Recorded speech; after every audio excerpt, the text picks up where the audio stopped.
Welcome, everybody. Welcome, everybody. I think we are live. My name is Alyson Lupo. We're so glad you're here. Welcome to Two Wavy Girls on the Internet. I'm Alyson.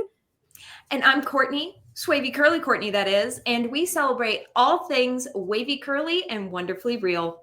And we play around with all the products and we read the back of the bottle so that you do not have to, although we do teach you to do that because that is a fun thing to learn how to do because science is everything. We have a guest. I don't know if you are seeing him if you're watching this live already, which a number of you are. Hello, Wes Sharpton. Would you like to introduce yourself from Hairstory? Oh my gosh, he is extraordinary. I will just give him a quick intro, but then I'll let you take over. I have interviewed Wes several times. Wes has interviewed me on the Hairstory website. He's obviously amazing. He's been a stylist for a million trillion years. He's worked for Hairstory as an educator for at least the last 5 years. Yeah. Absolutely an amazing human. Understands hair, understands products, understands technique, and just an all-around fantastic human, and is luckily, I feel like, located now in Oklahoma, which I hope I'm allowed to share because he's basically our neighbor now, and we love that as two Texas girls. So welcome, Wes. Yeah. Thank you. Thank you for having me. This is so fun. You know, I always love it when I get to like hang out with folks. Like, I think that this is such an amazing time that we're all in, right? Like, I feel like it's so unique because people really get to kind of specialize and like focus in on what they love, which wasn't always a hairdresser's path, right? Like, you know, I have, you know, when I started, like you said, many moons ago, we were rubbing some feet, y'all. I was rubbing some feet. There was no, you don't get to not do this. You said you better learn. But you were a generalist. You were a generalist through and through. Exactly. And so this is such a cool time to find, you know, folks that are really kind of like, I love doing this. And I love informing, educating, teaching my clients and really being able to do that. So I'm so excited to be here with y'all because I really look at you and I go, these are the experts, you know, in their fields. And so it's so exciting to be here. And I love just facilitating conversation, like, you know, as well. So I think that's always so fun, which is why we've got to hang out many times, many moons. And hopefully many more times to come. Yes, so you guys be sure to pop questions up in the chat. So any questions you have from Wes, we'll just be answering this as we go along. This is the theme for the day. We will be talking with Wes about all the interesting things. We also will be talking about, just as an overview, our Two Wavy Girls Grateful Curls Challenge. Wes, I'm going to surprise you with this. We're doing a 30-day challenge. If you do not have your sheet printed out, look, there we are being ridiculous. I stuck us on there so we could stare at you while you're doing your challenge. We'll talk about this in a little bit, but if you want to go ahead and pull yours up, and if you don't have this yet, you can find this at, I made it like a friendly link for this, so you can find this at bit.ly/TWG challenge, TWG for the wavy, Two Wavy Girls. So TWG challenge. That should be a pretty easy place to find that, to download that, and then get started. Wes, I do have a question for you based on what you just said about hairdressers getting to specialize these days. What do you think has contributed to that? Why are we so lucky that we get to do that now? Like Courtney starting as a specialist, myself starting as a specialist. I know that we had online platforms working for us. Do you think that's the reason that this happens now? What do you attribute that to? Why am I not rubbing feet? I mean, exactly. Unless you love rubbing feet. I don't mind. You're rubbing some feet all day. God bless. So I think the thing is this, it's really, I think, you know, this is a larger conversation in terms of, I think there's been a shift in our industry and we are part of that cultural shift where prior to this movement, beauty was, as a hairdresser, you were bringing beauty to the beauty industry, meaning you had to learn how to wield hair to your demand. And I think that clients have shifted, and I think hairdressers have shifted to say, actually, I don't want you to make my hair something different. I want you to make it the best version of itself.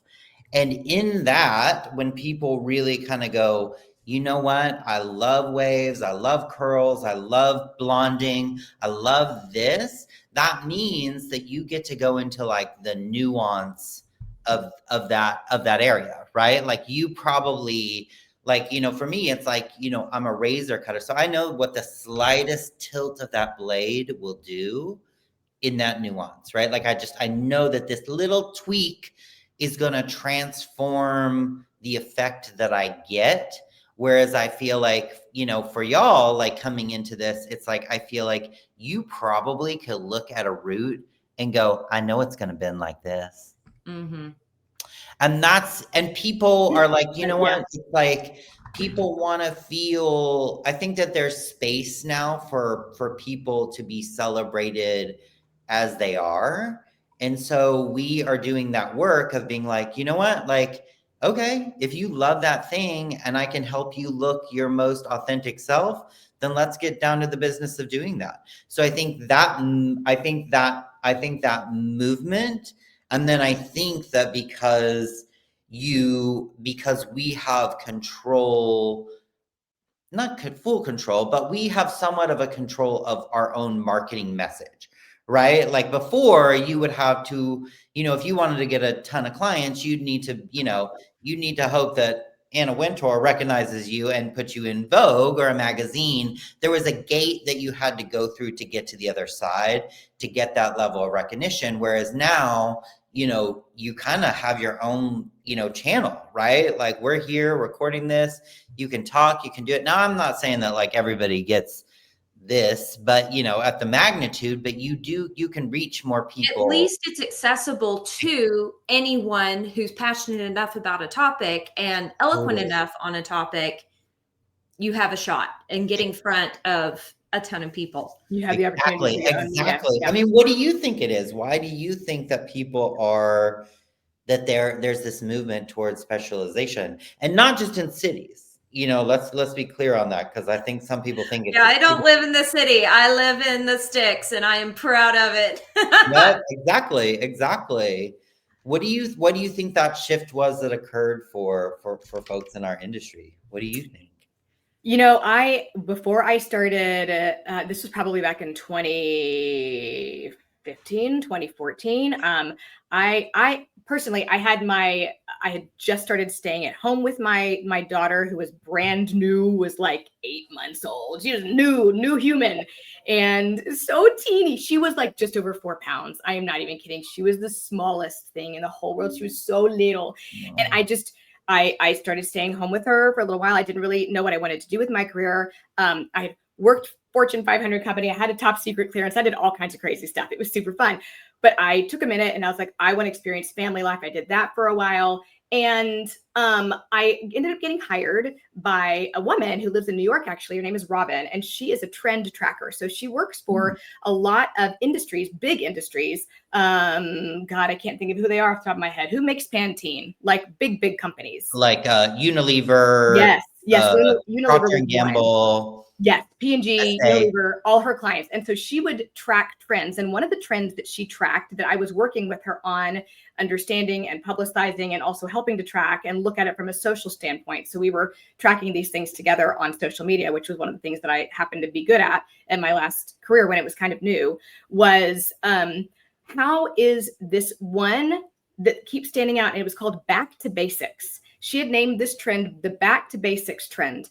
And it was this idea that had sort of to permeate social media on a lot of different levels in terms of how do we make food? Why are we using all these chemicals or these oils that might be bad for us that we don't need to use? Can we raise our own chickens and have our own eggs? Should we start using hair products that actually make our hair be more like itself and not like the old Vidal Sassoon mentality, which is into a shape? What is the actual shape that my hair wants to be? So I wonder if some of what we're experiencing now is all driven by social, but it's rooted in that back to basics mentality of people want to be more of who they are. And there's this message for all the garbage messages on social media. There are an equal number of great messages. And one of those is that you are enough as you are. Mm-hmm. The way you are made is enough. The way you're put together is just right. Hey, go back and find that. But I think people of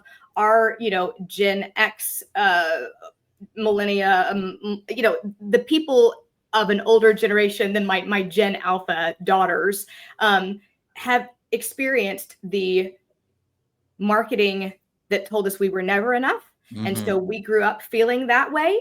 Yeah. We weighed too much. Our hair was too frizzy. We didn't try hard enough. There was a very, very, very small box that was acceptable. Narrow. And you had to shrink yourself and mold yourself and break yourself to fit into this box. You did it growing up in the 90s. I don't know why it was that way, but it was kind of loud and gaudy and very forced. Your hair had to be super, super sleek. You had to have these really chunky highlights, and that never occurs in nature. So you are always throwing something in your hair to get it to look that way. Like Alyson said, we had to be so skinny. If you didn't look like a Holocaust victim, you weighed too much. Horrible. I love how Mags put it in our comments. She said, it's so refreshing now in the world that you don't have to look a certain way. You can just be yourself. And that is a big movement I've seen with the specialization in curly hair. We are hyper focused on bringing out how you were fearfully and wonderfully made, just exposing how you were created and allowing it to flourish in a time right after those glorious 90s where like we tried so hard. Yeah. Oh, for sure. I mean, I think that's the thing. I think that, it really is that thing. And I think that it's to be bold in this space it takes more work. And what I mean by that is that at the end of the day, if I can create a problem, I can sell you a solution. Right. And so that is kind of that mechanism. And then really also, if people feel like, if you feel like you don't belong, you will buy into anything that allows you to be part of, right?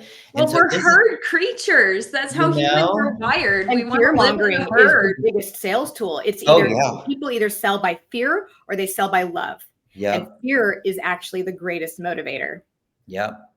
And so this is such an interesting time to be in that space. And so I also think that it is this moment for y'all, like leaning into like curls and waves. It's also becoming like, it's also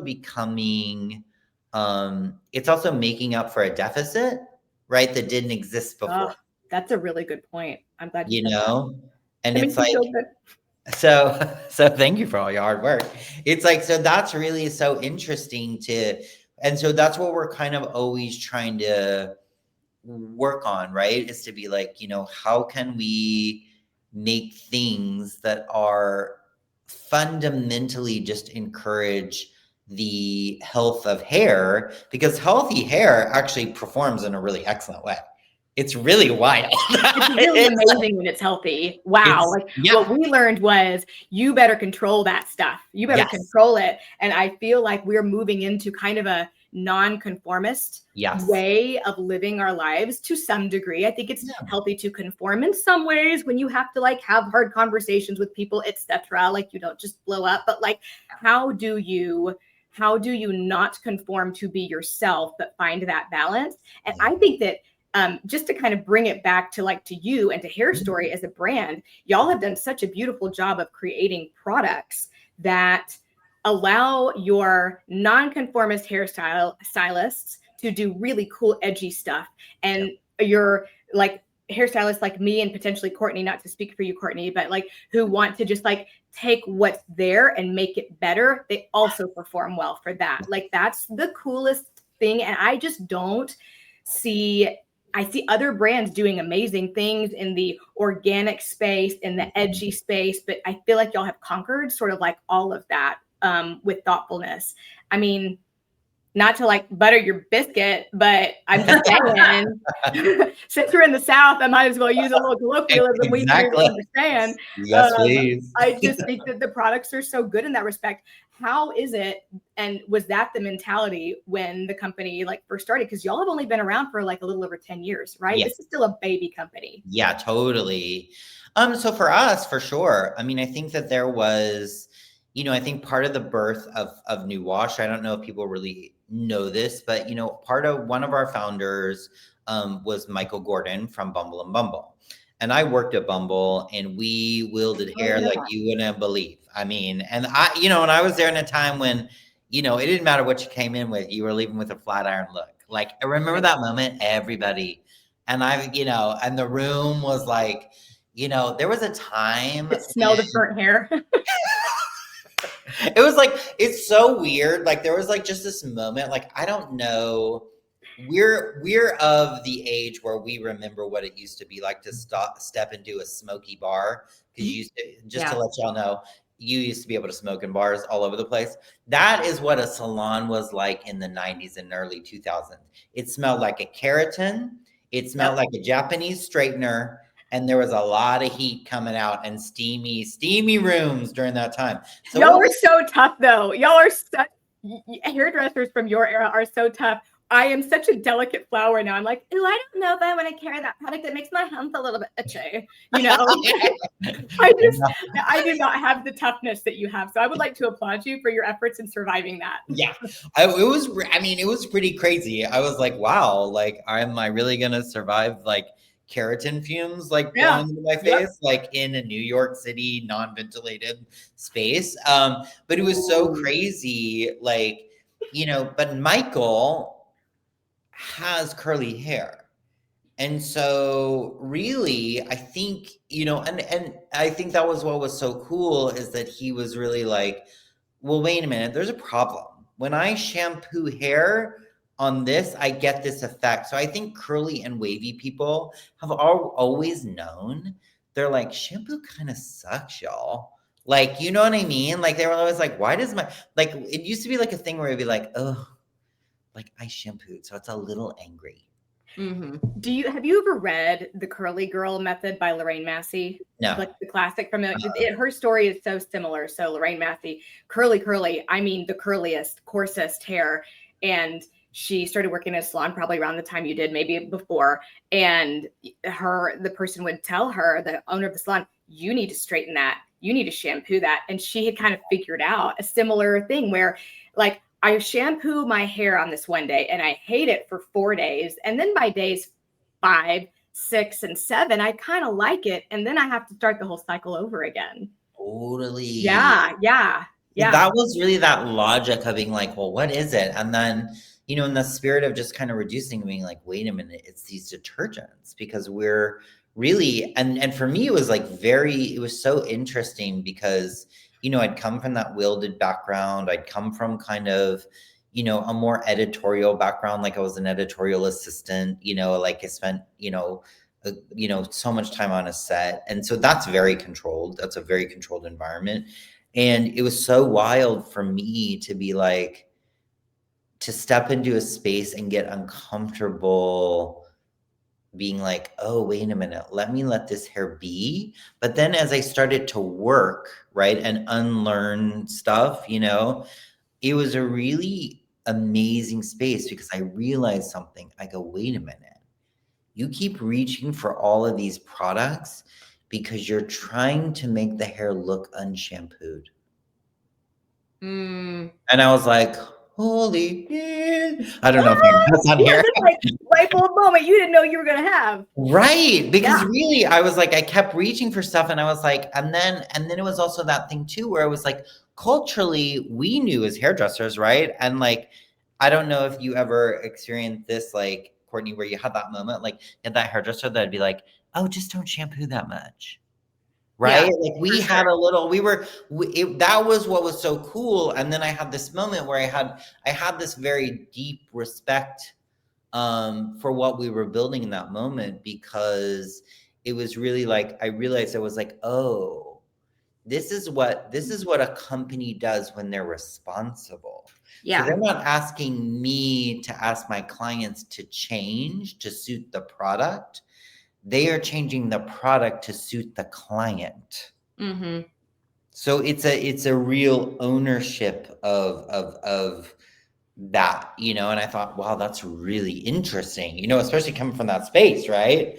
So now it's my turn to butter your biscuit a little Yeah. bit. I don't know, Wes, if you've had I don't expect you to have seen my channel. There's a few videos on there. And when I say a few, I mean 500. And I am horrible. I have played around with over 300 curly hair products over the past 7 years. I have tested out, documented. I'm supposed to be your friendly local high school chemistry teacher. So like there's this teacher mentality in me along with like the science. I want to understand why a thing does what it does. Yeah. And for one of my YouTube videos, donkeys years ago, and by donkeys years, I mean like 2, but it's the internet. So that's forever ago. So I went a whole month without shampooing my hair.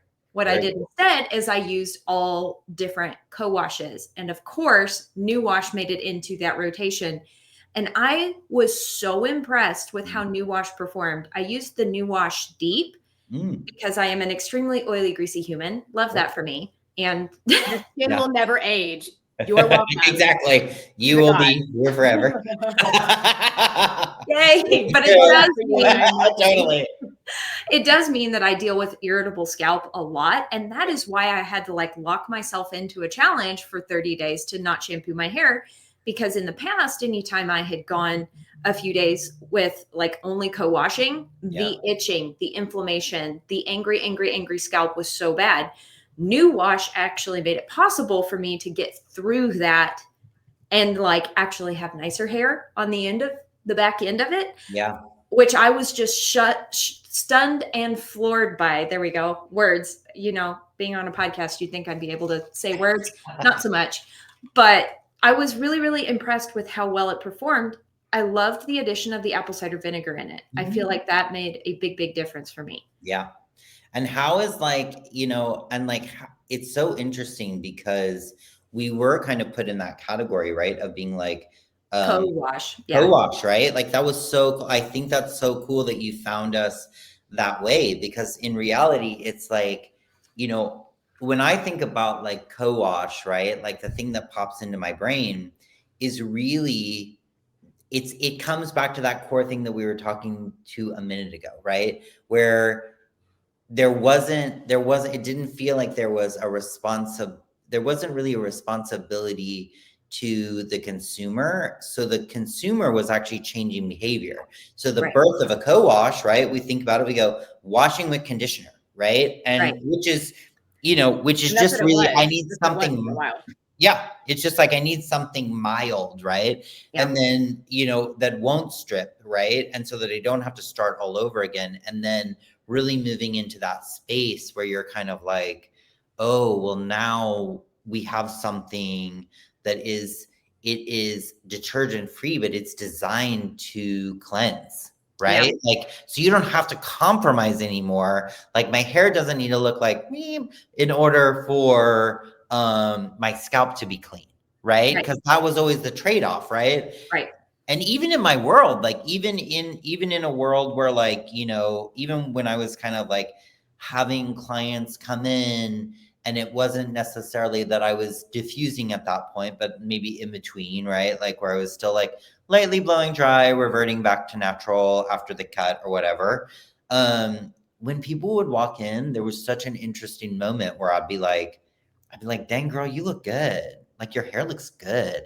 And they'd be like, really? I haven't shampooed in this many days. Like I always had that moment, right? And I was like, there's something here that keeps driving us back to the problem that we know, but we're just not talking about it. And I don't know if it's because it's not very sexy. Like cleansing and conditioning is boring, y'all. Like shampoo and conditioner is, as a hairdresser, I'm like, that is the most boring part for me. Like, I'm like, where's that salt spray? Where's that gel? Where's this, that? Like, I love the thing that I get to really play with. So I don't know if it's that or like what, but like, it just all kind of came came back to that. So that's so cool. I love, and I also think that you're part of this, you're part of this collective consciousness, right? To be like, you know what, let me do the work that, so that you don't have to.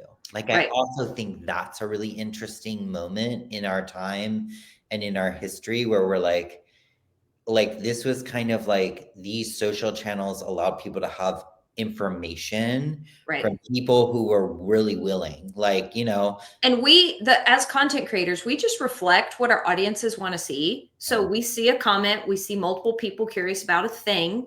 And so we go out and we do that thing, and then we share that information, and that just kind of snowballs and compounds on itself. So I'm really just like a conglomeration of like middle-aged American women curious about how to get the best out of their hair.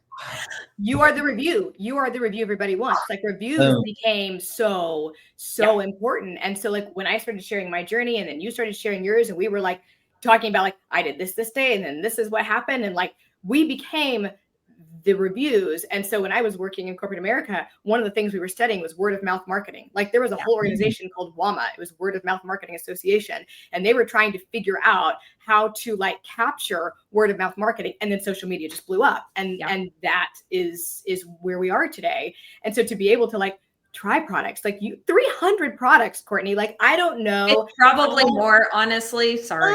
It's bad. If she's being honest, it's more.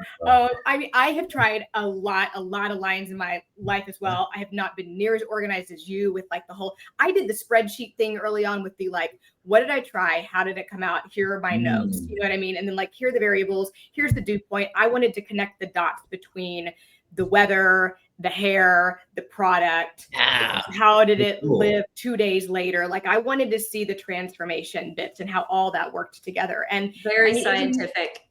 We just kind of went about it different ways, and it's so complimentary, and it's so much fun to like be able to like see where we are now, and what are we talking about now, and how are we still approaching things, and then what brands are we trying and like pulling in. I would love to talk more too about Hairstory's process for creating products, because I mean, if y'all want to get hairstylists going, all you have to do is like start giving them samples to try 4 years before the actual product comes out. I'm just saying, I'm not bitter or anything. It was fun to try so many products. So I started trying Hairstory samples from you guys back in, I think it was 2021, while we were still like COVID-y like times. And it was a time. Oh, sure, because I came and got my haircut with you, Alyson, and you were using New Wash then. Yes. Oh my gosh, so good. I mean, absolutely was loving the brand, and had not used shampoo on my hair in a couple years at that point, maybe one, I guess. It was kind of new to me at that point. But the gel samples started coming out, and y'all were like, let's see, let me tell you the story. So like I tried one, it was like a cream gel. I heard that it was based off of hair balm at the time. It was great, excellent, loved it. But then that one went away, and then y'all came out with some new ones. We got some creams, and we got some clear gels. And I was talking with Maddie. I can't remember her last name. All of a sudden, you know Maddie. What is Maddie's last name? I know, what is it? I know. She's just Maddie. She's Maddie. She's just Maddie. But there's actually, but it's like there's like, I don't want to say, because I know her, like, it's so funny because I'm like, am I gonna say her legal name? And it's like, because in the hairdressing world, like, yes, there are, it's sometimes you have different last names for whatever reason. Totally. I can't. What is her Instagram? Because now I have to find it. So it's Curly Color Magic, right? Yes, because she is always saying your curls are magic. Here we go. Curly Color Magic. Okay, here's Maddie. Curly Color Magic. She's obviously amazing. Does she say her last name? No, I don't think she even has her first name on there, but Maddie's amazing. So she's incredible. And she and I were trying products at the same time. Here she is doing her thing with her beautiful hair. She's amazing. So if you're listening to this, I'm showing an image from Instagram of Maddie, who is at Curly Color Magic on Instagram, doing her thing. She is amazing. She and I was getting my hair cut by a friend of hers next door, and Maddie and I were chatting because she was also trying your products. And she said, "Oh, I absolutely hate the gels." And I was like, "I absolutely hate the creams." And she said, I found out that that Hairstory is trying to create one gel for all hair types. And there was a funny little awkward pause, and then we both started laughing because we were like, "That's not possible. It's not going to work," because all the gels would flake on her client's hair. Yep. All the creams were too heavy on my client's hair. So we just kept rolling with it. Whatever y'all would send us, we would try. But I loved that you included us, like so yeah, many different people, different areas of texture, different areas of experience. Just it was so much fun to be able to try those. I want to know more about the process that you guys go through when you involve stylists in creating a new product, because it took a long time for styling gel to come out, but it was worth the wait. Long time. For us, it's really, really interesting, right? Like, so the way that I kind of think about it is it's really understanding that everybody has they have a unique lens, right? And then I think there's a hunger for, real people using it on real people. I think that's so important. So the way that it works for us is this. We either hear little whispers, right? Like, so because it's a really kind of close-knit environment, right? At Hairstory, right? So we hear chatter that travels. Are these chatters coming from like comments on social media? They could come there. They could come from our clients. Mostly they're coming from our hairdressing network, where they're like, "I would love this. I would love, love, love, love, love, love. When y'all gonna make this? When y'all gonna," like, it's like there's a thing, and it's like. But you have that line with them, like you guys are available. Yeah, for sure. And so it's really, it's not that in our world, nothing moves fast because, we're not a Unilever, we're not a big thing. So for us, everything has to go in its time. And then there's scrutiny to everything, right? So we hear the whispers, then we kind of do a little chime in, like, what in an ideal world, if something were possible, what would be the dream? We're not saying it's going to happen, but exactly. And so then we get that feedback, and then we go, okay, so let's get it to the lab, right? And then the lab will kind of make like a lot of samples of different types of things. And then what we do is first place that we do is we go into the 5th floor. And the 5th floor, the way Hairstory works is there's a 4th floor and there's a 5th floor in New York. And our 5th floor is actually a real studio. It's where hairdressers work out of. It's where we shoot the content. It's where we host educational classes. So it really is designed around hair. And we have a group of hairdressers that work out of the studio on the regular. And we have people who pop up all the time to also kind of do a model, do whatever, right? And so we start there and we go, is any of this that's made worth anything?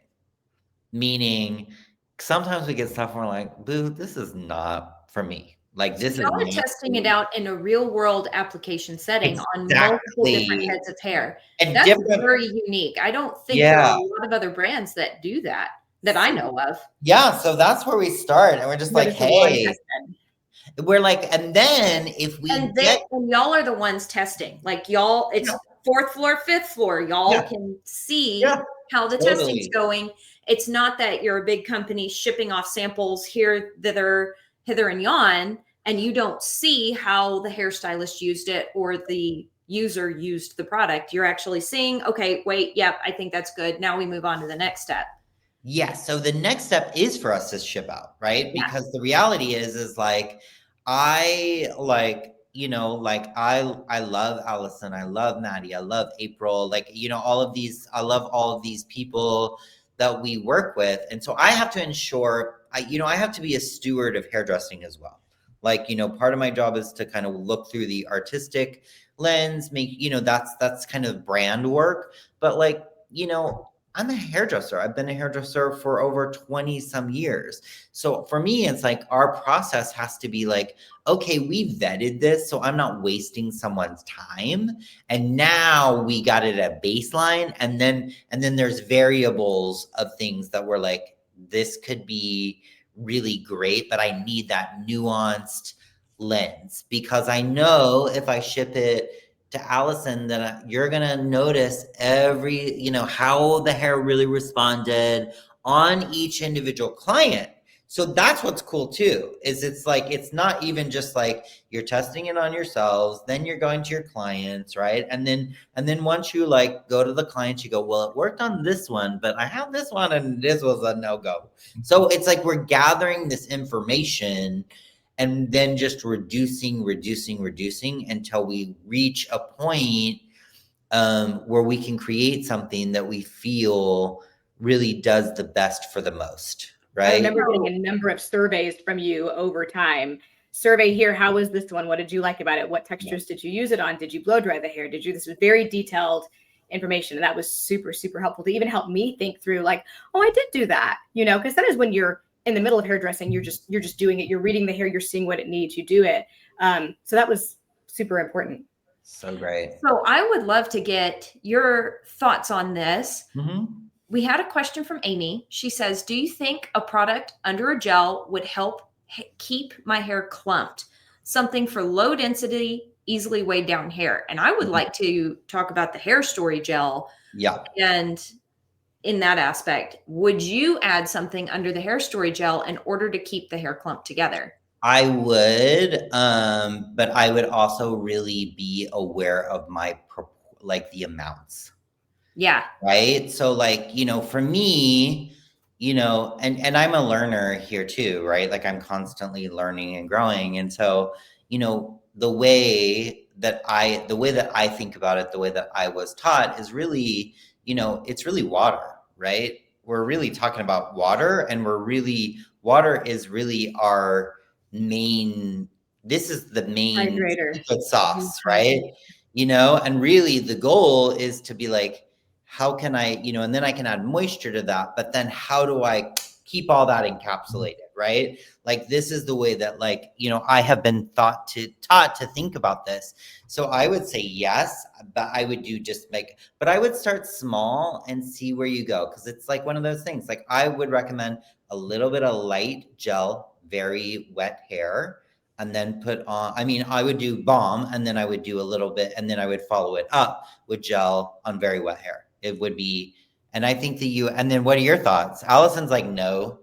No. I agree. I see that she provided kind of I'm going to pop this up real quick, Courtney. Yeah. She provided kind of a precursor question with a little bit of detail where she said her curls separate as soon as she starts styling them. So she's using a gel. She's using a gel, but nothing under it. So then the question was in the next comment. So she said, my curls separate as soon as I start styling them, soaking wet hair with a little bit of kinky curly leave-in. So she's leave-in and straight to gel. And then she's using that Not Your Mother's Flash Freeze gel. It's the only thing that gives her a cast. So I have two questions for you.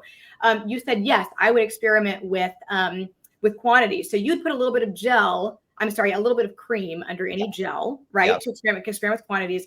How important do you, as someone who's handled lots of textures of hair over the years, feel like a gel cast really is? What does that indicate? Is it everything? Is it nothing? Does it not matter? Does it matter a lot? Key. I think so, because for me, I'm trying to lock in this shape when it is in its best shape, right? Like I'm trying to like boom, and I'm just trying to be like, just don't, like my whole thing is don't move, stay. If someone is telling me like I'm having trouble in the styling phase, then for me, if I were sitting across from someone, I'd be like, how busy are you getting?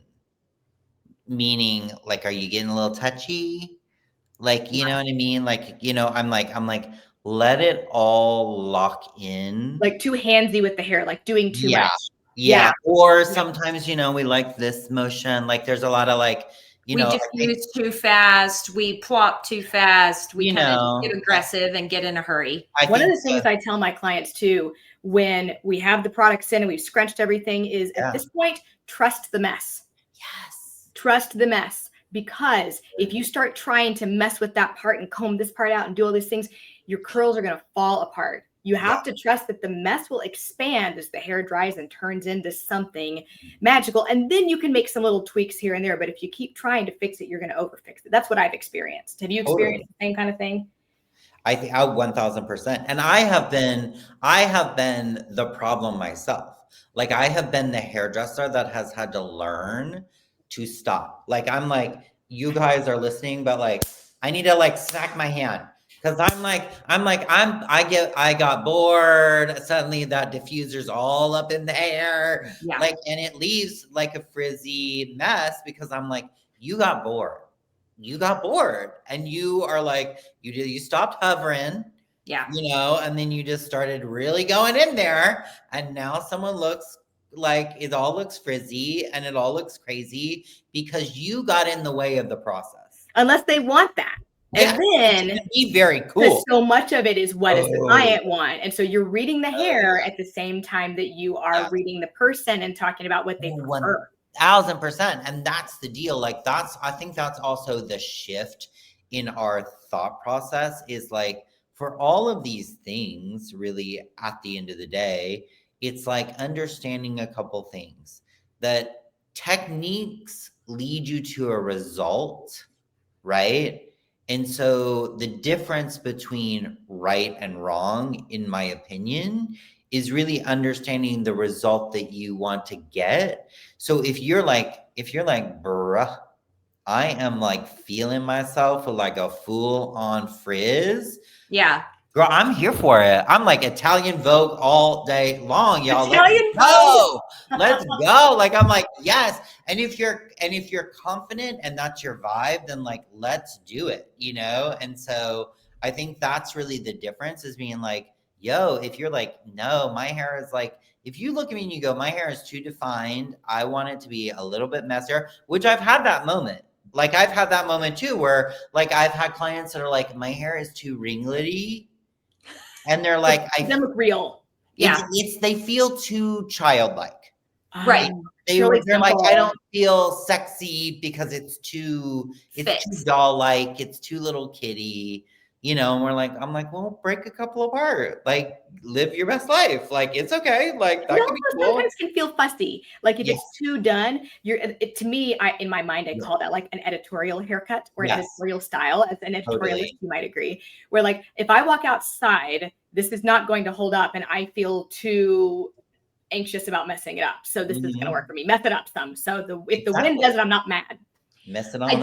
I did notice something that Amy said. She said that she had low density hair that's easily weighed down. And in my brain, I'm going ding, ding, ding. Wait a second. Why do you want your clumps to be bigger? If you have low density hair and you keep running into a situation where you feel like your hair's not clumped enough, like each individual clump isn't chunky enough, perhaps your natural curl clumps are smaller. And if your hair is constantly weighed down, perhaps you've been trying to force your hair to clump into a way that it doesn't want to do naturally. Me personally, I thought there was a cash money prize for having the biggest curl clumps. So I was always shooting for the biggest curl clumps. It wasn't until I started allowing my hair to be in smaller curl clumps that it like sprung up and got wavier and curlier and looked like it had more shrinkage. It was because I was trying to force them into giant clumps when in fact they wanted to be a little bit smaller.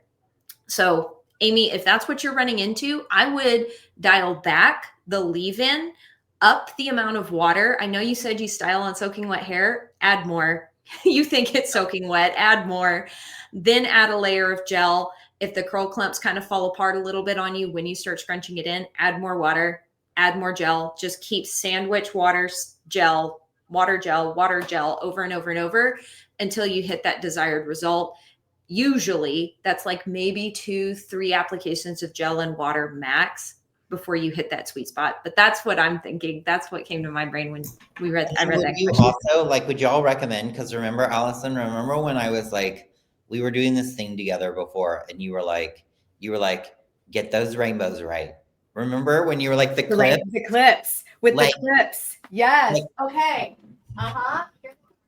And how early in the process? I mean, immediately, right? Like how early in the process? You know what? It really depends. But most of the time, I don't like to root clip at the very beginning because the hair is so wet and heavy that like, yes, you can do that if you're like juggling people and you're like, I'm going to do this real fast and put you under the stationary dryer and I got to take my next person. Absolutely. 100%. But at home.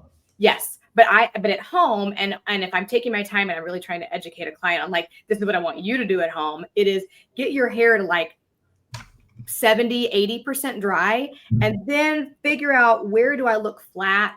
Where do I have a cowlick splitting everything? And then take those clips, and like, then you can use fewer because you're putting them right where you need them. And your hair's not so heavy that they're going to fall over.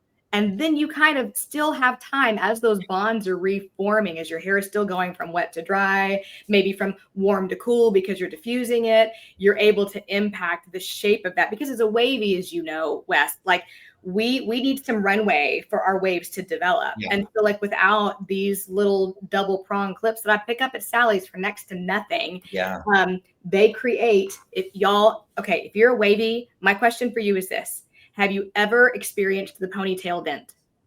The ponytail dent is everything. If you experience the ponytail dent, then you have wavy hair growing up if you got the ponytail dent, because people with really straight hair didn't actually get that. It would just kind of fall out. And people with really curly hair were like, what are you talking about? My hair is just actually curly, right? So the dent is what you're creating with these little clips. When you create those little rainbows up at the top, a little rainbow right there, up at the top.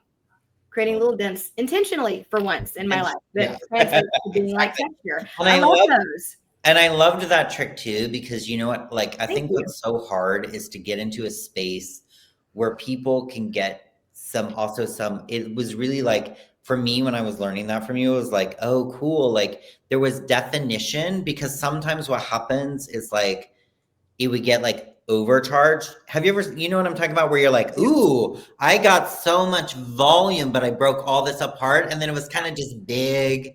Yes. And we have an association with that because of where we're from, right? I'm like, the taller the hair, the closer to God. A little too tall, but I like that. Like that. Sometimes that look still translates. Exactly. In Dallas, it's more of a smooth blowout. You know, we're not anywhere close, as Courtney knows too, and Abilene, we're nowhere close to a beach. If you want a beachy vibe, it still has to have like a smoothness to it. It doesn't translate. I moved to Dallas from Virginia Beach, which is where I had started really embracing my waves, because there was no point. When the dew point is 90, like all summer long, and you're just breathing water, like there's nothing that you can do to get your hair to be straight. You just give up on that. So then when I moved to Dallas, and it was like, okay, well, big hair is in, I'll just keep wearing my waves. That didn't really translate. And I had to figure out how to kind of make them work. But then at the same time, I was trying to make that work. The world was shifting, and that back to basics trend was taking hold. Really? So I popped up a question, Wes, because I wanted to ask you, is the gel for every texture? We have a question here from Kieran, and she says, I'm wondering why my individual hair strands might feel bumpy. I've been caring for my waves for the past year and didn't notice this before. Is there a possibility my hair is sensitive to polyquats? I don't know if the polyquats would play into that, but I'd be interested in your take. I'm just wondering if she has a beaded cuticle, which is something that, you know, you can have with typically a very coarse or strong texture. I don't love the word coarse often because it has a connotation, but like if you have really thick hair strands individually, a beaded cuticle is something that's really fairly common. And she could just be paying more attention to her hair. But I'd be curious on your take to that. And would something like the Hairstory styling gel work for this person's texture, if that is the case, as well as our previous person asking the question that had a finer hair type? Like, who all is this for, and what would you counsel her about her texture? So I think it's like, I mean, we really focused in on creating something that would have the most universal appeal, right? Do I think that it's going to be 1000% for every single person? It depends upon I think if you're a person who loves a custard, this is not a custard, right? Like, so that's not going to be the product for you. So that's really going to be the difference but at the same time, I also know people who are like, I'm doing a twist out at this point. that are obsessed with this. Like Maddie was one of the people who were like, hey, when I twist out, this is amazing. But she also loves the custard, right? So like, that's the thing. So she's not reaching for this when she's looking for custard, right? And that's okay, right? Like, we're like, we got room to grow. Like, that's cool. Like, but we want to make sure that we're not making things to just make them for making its sake, right? Like, we're not interested in 25 million different products, you know, and we know this because I mean, we make 3 detergent-free cleansers, right? And you know, and like anybody who's ever been anywhere at this point knows that a hair company brand will make a shampoo and conditioner at a drop of a dime. You get one gray hair in the front and they got a shampoo and conditioner for you. They just love to make a shampoo. They love to make a lot of stuff, right? And so like, this is about our commitment to reduction and examining that as an idea. So yes, and then but it's not a custard, right? So that would be but I think we have had really, really, really, really awesome results. And then also my friend, you know, April, who does like a lot of curly hair, she's like, I don't like a custard for my clients, right? Like, I actually prefer not to have that because I don't find it universal, and I want things that are really universal. So it's really like, so it's such a cool question. And I do find that we found the best of that space. But then I also know, like, you know, people who like fucking hate gel. Yeah. Yeah. Well, and you know, and our friend here with the beaded texture, she might be someone who needs to maybe reach for hair balm. Maybe hair balm is the thing for her on the day and day. Totally. Pliability, moisture, flexibility, like that might be the thing. I wouldn't be able to know why it's bumpy. Is it a product buildup situation? If this is new, I would definitely try clarifying. Yeah. She said she hasn't noticed this before, and I'm wondering if it is that condition where she does just have a beaded hair strand, but she never noticed it before because she was using products that were very silicone heavy, and they may have been masking that from her previously. No telling. Until we can get our fingers on her hair. We want more details. Totally. Definitely, friend. Leave them in the comments when we post these videos afterwards. Yeah, we'll be able to go back. And then Alyson, and then Courtney, I have a question for y'all. Like, speaking of hair kind of returning to its state, right? Like, you know, there's, I think, like, for most folks that I know, when we're trying to get hair back to its natural place, I sometimes have to peel back other things that have happened, right? Which means could be silicone buildups, that type of thing. Did you guys, how have you used the pre-wash? I haven't yet. I have a sample of it and I keep staring at it. I was actually saving it for our Grateful Curls challenge. Oh, okay. Good. I recommended that one to you, didn't I, Courtney? Yes, because Courtney has so much hair. It's hard to get to her scalp. And I think these are the kind of hair ties I have to use in order to keep it. She doesn't look like she has that much hair. Wes, there's so much. There's so much. Wow. There's so much. So cool. So without having to say that again, the micellar cleanser is for you. The pre-wash is everything for you, for sure. I recommend that because to my clients that have a ton of hair, like you just can't get to the scalp, like that whips its way through and you just like rub it in and you can feel it working. You can smell it working. It does. It starts doing some stuff. And then you still have the benefit of using New Wash. So totally. I will be really interested in hearing how that works for you. And if it makes New Wash like the thing you want to reach for every time. You're like, I know you guys want me to try a new shampoo, but no thanks, because I found my true love. We'll see what happens. I do have a couple of questions for Wes. Selfishly, I have some questions for Wes.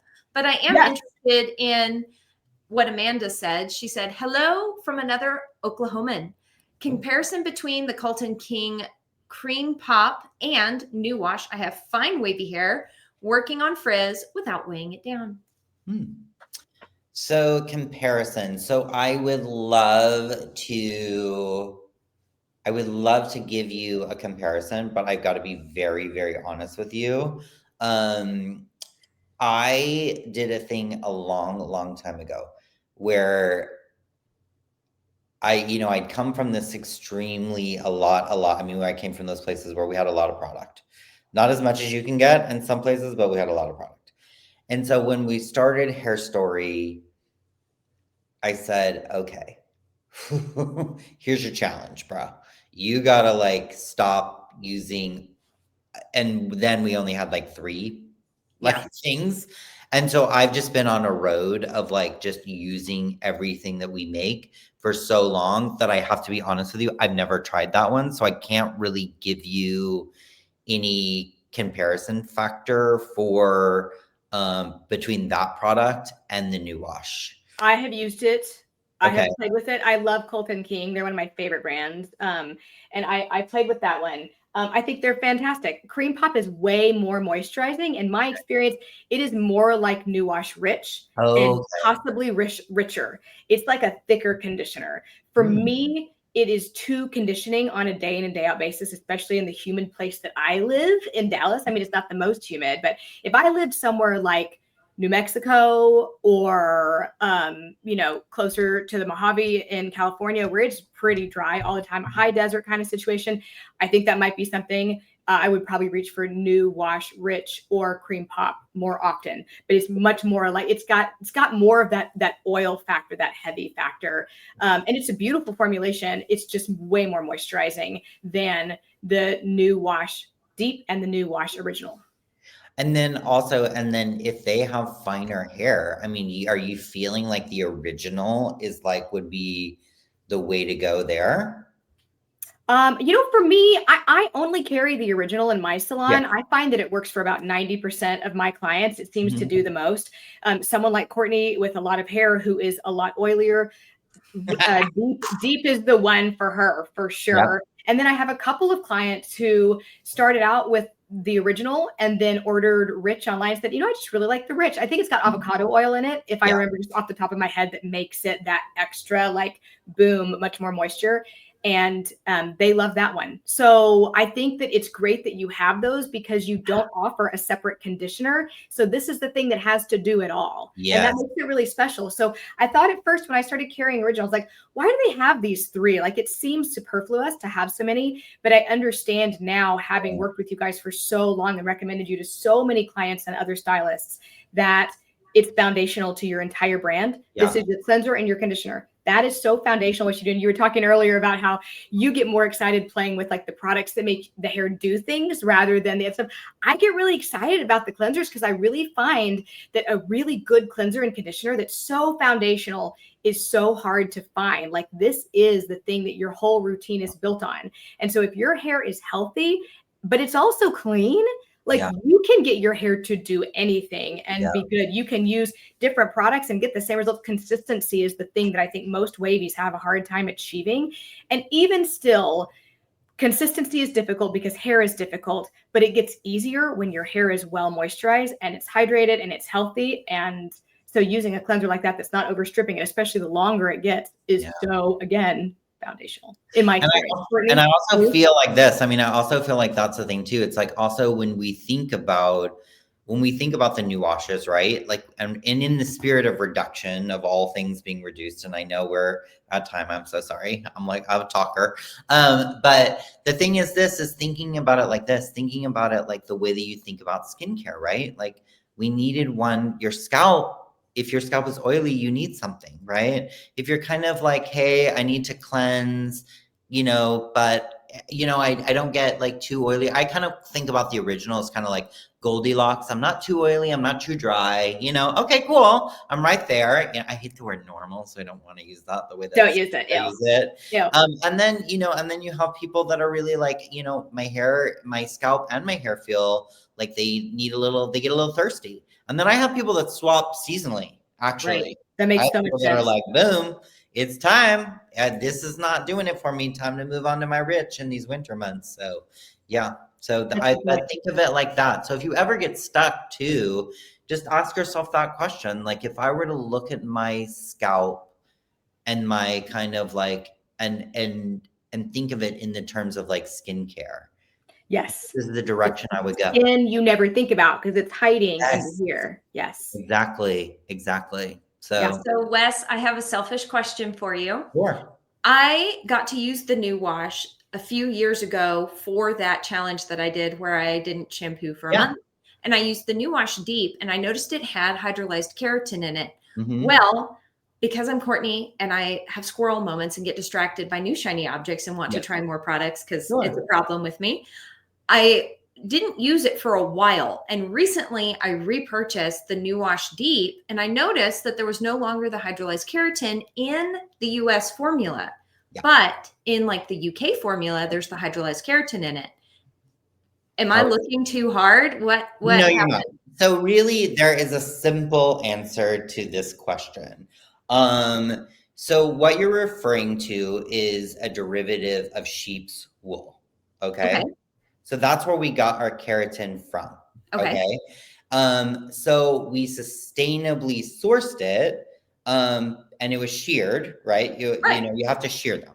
But by default, this is a animal byproduct and therefore not vegan. Okay. So that's the way that it works for you know, it's not that, you know, it's not like we're like throw in a little tallow, honey, and like let's get a wash-in. It's not that level of like, but it doesn't matter because the reality is it's non-vegan because of the sheep's wool that we used for the keratin. And the way that it works for us is we did a lot of research on how we could move forward, and we tested and we tested. Did you test this one too, Alyson, or did we? I did test that one. When you took, are you talking about the New Wash? The vegan. The vegan New Wash, yes, because I think it originally had honey in it, right? And you guys were making a real strong push to go fully vegan throughout your line. Yep. So so what we did in that case is we found something that really kind of like would replace it, and we thought was really beneficial, called baobab. And so that's a really, so this is the trick. So when you're seeing that in the UK versus the US, there's a little bit of confusion sometimes, because what happens is this. We live in that world, right? Like, let's get real. Like we live in a world where things can be a little heightened, right? And they're like, oh my God, they have one formula for here and one formula for there. That's not the way it works for us. We are phasing the other one out. And so we don't just throw away good product, because we do have clients that were like, I love this formula, great, you know, whatever, like, you know, who didn't have an issue with it, didn't have a conflict with it being non-vegan, because of the fact that it was a derivative of shearing sheep and not, you know, killing them, not slaughtering them to make this product work. And so we don't just dump out products. So that's the way it is. But eventually it will be done. We will not continue to make a non-vegan one. So that is the answer. That's a very long people like me. I know there are people out there like me that read ingredients labels way too much. So I just we see them change all the time, and they'll put. I remember when Diva Curl changed up an ingredient in their mousse a long time ago. It was like they put a little sticker on there that was like new look. They read on the bottom. It's like same great formula, and I was like, is it though? And then like I looked at the two bottles. I was like, it's not. You lie, because you had polyquaternium 6,9 in the first version as your second ingredient, and now it's polyamide 1, and that is not the same thing. And this is what the curly girls do. This is how we are. We are insane. And this is also why, like, it's so important when we're in that testing phase to like get it. It's like, I love this level of like insanity. Like this is like, this is why it always turns out great. And this is why your feedback for us is so valuable, because we're literally like, yes, give us more, give us more, give us more. And it's like super detailed. So I super, super love it. I would like to end with this one little comment here from Jill. She says, it's so wonderful to see professionals talk about curly hair.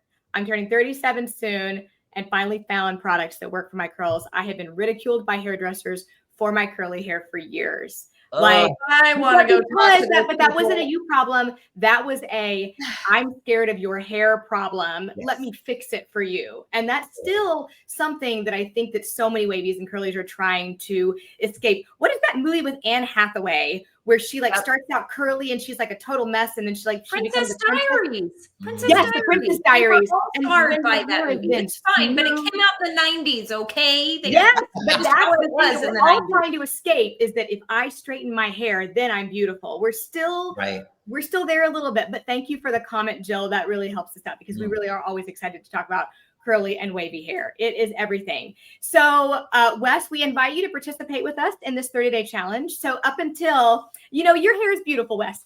Up until December. You're so cute. Until December 17th. That is when our challenge ends. So it starts today. So y'all print this little sheet out here. This is super fun. Courtney and I both have links to this. So if you're a Courtney follower, head over to Courtney's page, grab this. It's the same document we're doing today. Head over to mine. We're doing it the same way. It's going to be super fun. So this will kind of guide what we talk about in our next several podcasts. And it is really all about picking 3 categories of things. One of those is a cleanser. It can be clarifying. It can be gentle. It can be a cleansing conditioner, all of them. Whatever you want to use, that's fine. The goal is to just stick with it. So if you want a clarifying shampoo, if you want to use the micellar pre-wash from Hairstory and you want to use new wash like Courtney is planning to do, use that. That's your set that you've chosen. If you plan to do a deep condition, so conditioner is also that, a rinse out, leave in, a deep treatment. If you're going to do that regularly, that's fine. Just plan to do it consistently. The next thing is your styling products. So you're going to use a cream, a foam, a gel, a mousse. If you want to use all of them, that's fine. We don't care. What we really want you guys to learn here as we're going into 2026, and we want you to be grateful for your curls. This is the Grateful Curls 30-day challenge. We're going to instead of running out and buying a new product and blaming the product for how your hair turned out. No. We are grateful for our curls. We are grateful for the products that we have. We're going to intentionally use these products. So we're locking you in a box. We are throwing you into a 30-day challenge wherein you cannot switch these products whatsoever. We've talked a lot about buckets on our podcast. We have a cleanser bucket, conditioner bucket. Put one product in those buckets for 30 days and lock yourself in, and only change one element of your wash day every time you wash your hair, and you have to pay attention to the result in order to learn your hair, play with the quantities, play with the application. We're not saying don't buy new things, because Black Friday is coming up, because there is a Hairstory sale going on right now. Like, you can't deny yourself everything in the world, and you can play with these things once the 30-day challenge is up, because then you will really know what they bring to the table, because you will understand your hair. So product quantities, application techniques, drying techniques, these are the things we're all going to be talking about. So tune into the podcast, because we're going to be going through those really specific things that you can be experimenting with. So if you need ideas, keep an eye on our socials, listen to the podcast live or after the fact. And I know we wanted to do one special thing with Wes, and that is for 5 of you on this. Yes, we're going to do it. Okay. Yeah, so let's do it. 5 of you guys that listened live today are going to each get a free Hairstory styling gel. We just really wanted to give you guys something exciting and fun. So Wes, you get to pick the 5. So maybe it's the people that we answered questions for. Yeah. Okay. Yes. Okay. So if we answered a question, let's go through and find our 5 people that are going to win a styling gel. This is like me, like trying to be like read stuff like I'm like, let me get my glasses. Okay, while he's looking for them, Courtney, is there anything that you, when you find them, Wes, just add their names to the comment box at the bottom, and then so we'll tag them, and then we'll get their information. Courtney, is there anything that you would like to add about this Grateful Curls challenge that we kind of came up with like on the cuff, and then had to like talk on the phone a few times to iron out? Like, we need actual like parameters. What would you like to add? I would like to add that I am very grateful for my co-host, Alyson. I went crazy and tried to make it overly complicated, like way too much, You're just detailed, and I love that about you. And Alyson's all about simplicity and clarity. So we really did meet in the middle. There are some guidelines and parameters, but give yourself some grace. Just track the wash days. Just use the same products for 30 days. Change one element of your wash day. Maybe you rake your gel in one wash day and plop your hair the same and diffuse your hair the same. And maybe the next day you glaze that gel on and scrunch it in and see what happens. Learning which application techniques, which diffusing techniques, if wet plopping really works well for you, if dry plopping works really well, if micro plopping is what works best for you. all of these tiny little details that once you get them really dialed in for your hair, you can use just about any set of products and get half decent results. And if you don't know what some of these things mean, micro plopping versus regular plopping, we will be talking about those in depth. So be sure to listen live, listen after the fact. If you're wanting those kinds of descriptions, we'll be talking about all of that. This has a little calendar aspect on it. It is teeny. This is just a place for you to, Courtney and I have talked for years about making sure that you record details from your wash days. That's how you remember, because our brains are not really built to remember. Our brains are meant to do. So this is your record for just 30 days to put a happy face on a day where you had like a really good wash day, a sad face on a day when you were not happy. You can write down wash day, maybe it's WD, maybe you write down refresh, RD. You come up with your own code. This is just your little sheet for you to use. Tape it to your bathroom mirror. And then here, you're going to write some things that you've learned about your hair. So go through this and be sure to, before you even start, what are your goals? What are some of your personal goals for this challenge? Don't overthink it. Write down just 3 things. I want to know a gel that my hair really likes. I want to get consistency out of my wash day. I'm tired of overusing products, something. And just don't overthink it. Just dive in. Just do it. There's no wrong answer. And you can even scribble all over this. And if you end up not loving it, you can throw it away, or it may become a keepsake that you keep for years to come, and you print them out and give them to your family members, even though the challenge has ended. So we are so grateful for you guys. Thank you for being here with us today. Wes is finding our 5 winners. Yep, I put it in there. I put it in our chat. I couldn't do the other part, so you put it in our chat. Okay, yes. Okay. These are the winners. I love who you picked. One of them is I Am the Princess. I love that. That's not me talking. That's one of the people that Wes picked. So if you are I Am the Princess, please DM on Instagram, me or Courtney, so that we can find you and get your contact information. So I Am the Princess. Wes has also chosen Amy Grant, not the singer, but the AIMEE Grant. Does anybody even know who Amy Grant is anymore? I do, of course. Amy, of course you do, because it's Amy. Okay, Amy Grant. We have at Mark. Oh, I know you, Mark. Hi, Mark. Mark has been a follower of mine for such a long time. We have talked hair since 2016. So Mark P5267 messaged me on YouTube. I don't even know if you can do that, but on Instagram. And we've got Kieran Maloney, and we have Amanda Kate. So those are our 5 winners of the Hairstory styling gel. Wes, you're so generous. Thank you for doing that. That's so sweet. We really want everybody to be able to try it.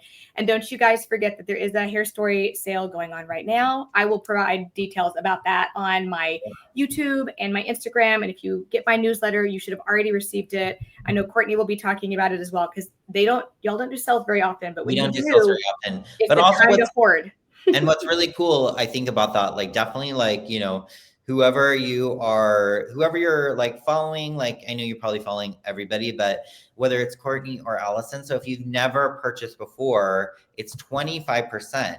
But if you are a reoccurring Hairstory person, you're getting 20%. So you're not like locked out of it. Sometimes it feels a little bit like, well, what about me? I buy all the time, so this is a great way for you to stock up. I don't know of any other brands where you subscribe to something and then after they have you as a subscriber, they ever offer you a discount ever again. Like you're in there using fake email addresses. Not that I've ever done this. Alyson, what are you trying to tell us? It's the first day vitamins. They're so expensive. They're so good. The gig is up and you just put it out there. So. Oh my God. So anyway, aside from that, you don't have to do that. If you are already subscribing to Hairstory, you get to try some new products. You get to stock up on the things that you love. Get the big ass bag of new wash for 20% off. Get the big ass bag. It's so good. So good. Wes, this was awesome. You are a champ. Thank you so much. Thank you so much for hanging out with me. It was so fun. Bye, y'all. Thank y'all so much for hanging out with us. As always, we cannot wait to see you in the next episode of Two Wavy Girls on the Internet. We have how many more episodes, Alyson? I think we just have 4.